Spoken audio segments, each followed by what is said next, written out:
The school has provided the studio, so I've been painting portraits, I've been painting landscapes around the city, mainly Rushcutters Bay, down near where I live.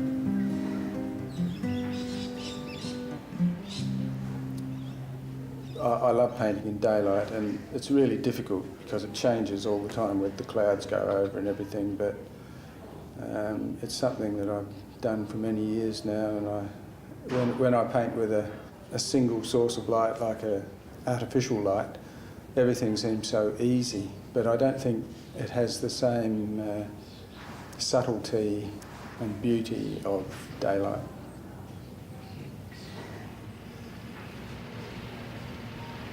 I guess that my working class understanding was that people who were painted were generally, quote, prominent people, successful, big businessmen at the top end of town, or academics or other politicians, prominent politicians, prime ministers, etc.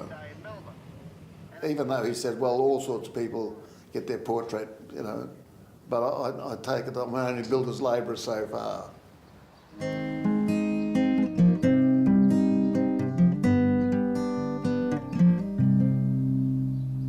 Jack was reluctant, and but then one night at Government House he saw my painting of Samuels, the Governor of New South Wales, and he liked it. In fact, it looked better than real life. So I thought that if he could do that with the Governor, he's a pretty sort of straight up and down bloke, he'd, with a larrikin like me, he might be able to make me appear reasonably okay. So I agreed to sit for him. A lot of things we talked about when we first met was Jack explaining how reluctant he was, and me trying to appease his anxiety and trying to suggest that a painting is something personal and quite different to putting somebody on a pedestal or making them look important, which was Jack's opinion, and it's the opinion of a lot of people. But from a painter's point of view, it's not at all. It's about painting and it's about character. So I had to try and persuade Jack to my point of view on the first day. I was pretty nervous, and in fact we adjourned to the pub, which is more my forte, and we had a couple of beers and that was a very good thing to do. Jack's in his element, and it was something that I can do quite happily as well. I could see the outline of it, and as I mentioned to him on a number of occasions, the thing that came through was that I appeared older than what I thought I was, and he told me that's a common happening, that people see themselves often a decade or so younger than what they really are. And so no, I think it's just a realisation that I'm a bit knocked about. After all these years, I suppose that was the thing that came through. I think the best paintings, the best portraits are a kind of a collaboration. Jack was a great sitter.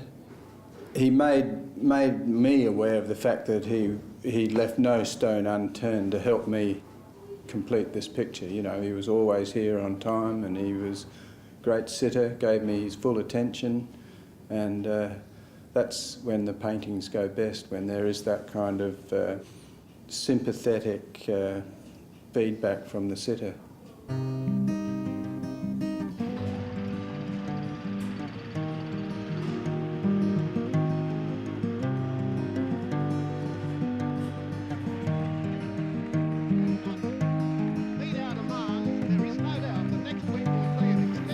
Naturally, Jack was a hero because he was doing something in an area that was dear to my heart.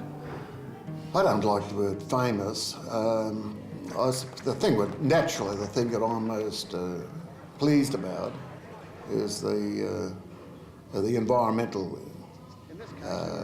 experiences I had were truly very rich, the Green Band movement, and the bringing together the working class and the middle class in common action around the environment was the most rewarding achievement that I was involved in.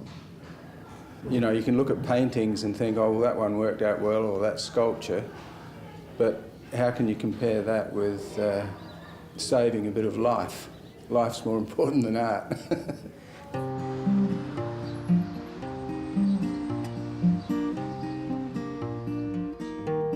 I think there are periods when he became very intense in painting, and other periods where we seemed to be able to feel freely about talking. And then he'd dart hither and thither. And so he was concentrating all the time, and I was aware that I shouldn't talk too much because to distract him, get too deep philosophical meanderings. But so yeah, it was just a very pleasant experience. And by the number 18 or 19, I was perfectly relaxed. It's worked out well, I think. I've always been really happy with the way the personality has come through in this particular picture. And then I couldn't work out with this. I thought at least he could have put something like a Marx tome there, a thick one. But he got just a very skimpy little booklet. I added a kind of a still life in the beginning, in the front, not to attract attention in itself, which you'd think it'd do, but to act as a kind of a buff so that the eye would be led into the head more readily. I think it works, I'm not sure.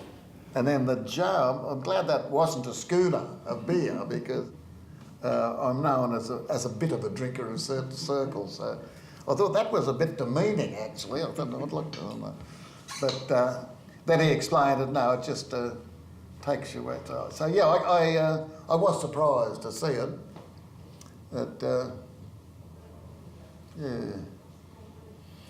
Well, I call it seeing, when I seem to be able to see Jack and the painting in a clearer way than normal. Now, I don't know how this happens. It seems to be, it just seems to happen, and you can't predict it or make it happen, but occasionally that happens, and when it happens, it's a wonderful feeling. There's a sort of you feel that there's a real connection between you and the sitter. It's almost a meditative experience. It seems very calm and still, and you're looking into somebody else's eyes, and the paint just seems to be flowing without thought. We've formed a real friendship in the few months we've known each other, mainly because I think our values are similar around ecology, environment, social values, ecological values, and hope for the future. So yeah, we formed a real friendship, and it was a rewarding experience. It ended up that way, but I felt that was a bit immodest to sitting for a painting, because as I said, I think I'm the only builder's labourer that's been painted in recent times. You know, I've painted 200 or 300 portraits, I suppose, and you meet all different types. But Jack was one of the ones that I got to know extremely well. I think we're going to be lifelong friends, which doesn't happen after every portrait, of course. And I found the sort of conversations we had very stimulating, and I'm most impressed with Jack Mundey. Well, it'll be quite humorous. One of the builder's labourers hanging up in the Mint.